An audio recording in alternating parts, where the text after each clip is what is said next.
नमस्कार, मैं हूं doctor Manish Singal, medical oncologist, Apollo hospitals Noida and Delhi से। आज हम बात कर रहे हैं the ultimate guide to lung cancer and winning the battle against lung cancer. No theory और no discussion about lung cancer और any cancer for that matter can be without discussion of prevention, यानी कि रोकथाम के बगैर हम किसी भी बात की चर्चा को आगे नहीं बढ़ा सकते।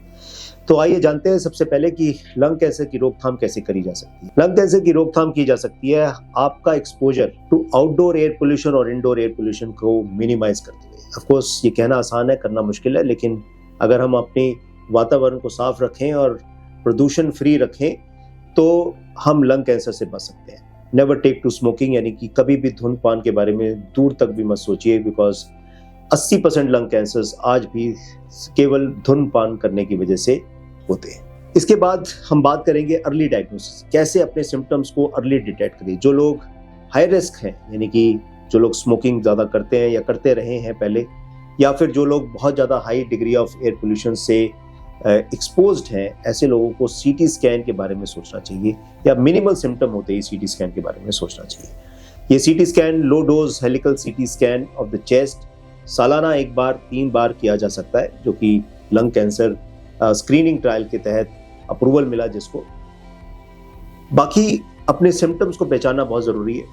कोई भी अगर क्रॉनिक कफ है, यानी कि बहुत दिनों तक आपको खांसी आ रही है जिसका कोई कारण नहीं मिल रहा, या सांस फूलने लग गई है, या खांसी के अंदर खून आना शुरू हो गया, या वजन कम होना शुरू हो गया, या फिर आपको भूख लगनी कम बंद हो गई है, या लंग से रिलेटेड कोई भी ऐसा सिम्टम है जो 4 हफ्ते से अधिक है, वहाँ आपको अपनी जांच पड़ताल ठीक से करानी चाहिए। कई बार एक्सरे के अंदर लंग कैंसर डिटेक्ट नहीं हो पाता, लेकिन अगर सिम्टम सबसाइड नहीं कर रहे और एक्सरे क्लियर है तो सीटी स्कैन कराने में बिल्कुल भी हिचक महसूस ना करें। अब आ जाते हैं ट्रीटमेंट पार्ट पे। ट्रीटमेंट में अगर आप वाकई अर्ली स्टेज लंग कैंसर से पीड़ित हैं तो सर्जरी एक main stay of the treatment माना जाता है। अगर आप सर्जरी के लायक हैं तो जिसमें 60 to 70% लोग हमेशा के लिए ठीक हो जाते हैं, और अक्सर सर्जरी के बाद कई बार कुछ कीमोथेरेपीज या रेडिएशन थेरेपी दी जाती है। और अगर आपकी सर्जरी हो सकती है तो आपको एनफ टिश्यू मिल जाएगा मॉलिक्यूलर प्रोफाइलिंग कराने के लिए। मॉलिक्यूलर प्रोफाइलिंग एक ऐसी जांच है जिससे हम डीएनए में जाकर, कैंसर सेल्स के डीएनए में जाकर हम ऐसी म्यूटेशंस के बारे में पता लगा सकते हैं जिनके अगेंस्ट हमारे पास दवाइयां हैं।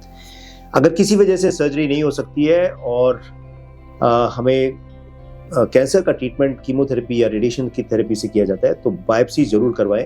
अक्सर लोग बायोप्सी से डरते हैं कि ये सोचकर कि बायोप्सी कराने से लंग कैंसर फैल सकता है। ऐसा बिल्कुल भी नहीं है।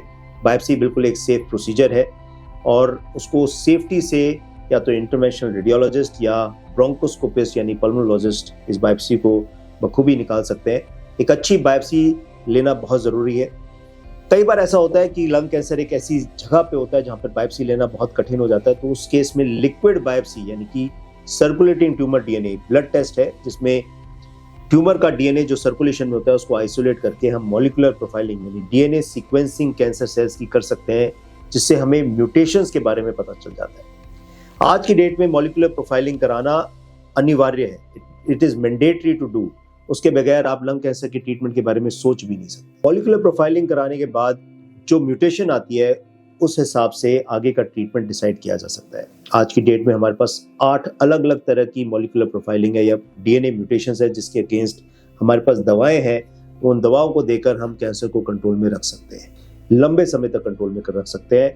यहाँ तक कि कुछ ऐसे पेशेंट्स हैं जो लेट स्टेज एडवांस कैंसर होने के बावजूद भी आज 7-8 साल से दवाई ले रहे हैं और बिल्कुल ठीक ठाक चल रहे हैं। यहाँ तक कि ब्रेन इन्वॉल्वमेंट होने के बावजूद भी वो लोग काफ़ी अच्छा महसूस कर रहे हैं। एक सिंपल टैबलेट फॉर्म थेरेपी ले सकते हैं। इम्यूनोथेरेपी बहुत इंपॉर्टेंट है। Immunotherapy generally late stage cancers में यूज की जाती है और आजकल कुछ अर्ली स्टेज कैंसर्स में भी यूज की जा रही है। इम्यूनोथेरेपी से almost doubling of the survival. Late stage cancers में तकरीबन 15 से 20% लोग अगर समय अनुसार समय के साथ उनको इम्यूनोथेरेपी मिल जाए तो वो लोग काफी अच्छा कर सकते हैं। इम्यूनोथेरेपी सभी के लिए नहीं, इम्यूनोथेरेपी उन लोगों के लिए है जिनमें म्यूटेशंस या तो नहीं पाई जाती या म्यूटेशंस पाने के बाद एंटी म्यूटेशन ड्रग्स यूज हो चुकी हैं और फिर भी कैंसर कुछ आगे बढ़ गया है। ऐसे लोगों को जनरली इम्यूनोथेरेपी दी जाती है। With this entire thing, prevention, early detection, timely treatment and good treatment, molecular profiling के साथ हम कैंसर को हरा सकते हैं। Last, supportive care. Supportive care means हर उन चीज़ों का ख्याल करना जो ट्रीटमेंट से डायरेक्टली रिलेटेड नहीं है, जैसे कि bone health, spiritual health, mental health, तो एक अच्छा सपोर्ट सिस्टम, एक अच्छा सपोर्टिंग डॉक्टर और ऑन्कोलॉजिस्ट, इसके साथ आप डेफिनेटली अपनी लंग कैंसर की जर्नी को पूरा कर सकते हैं, अपने लंग कैंसर को हरा सकते हैं। और इस सपोर्टिव थेरेपीज के साथ मैं समझता हूँ कि आप अपने लंग कैंसर की जर्नी को ना केवल अच्छे से लड़ सकते हैं, उसे जीत भी सकते हैं। धन्यवाद।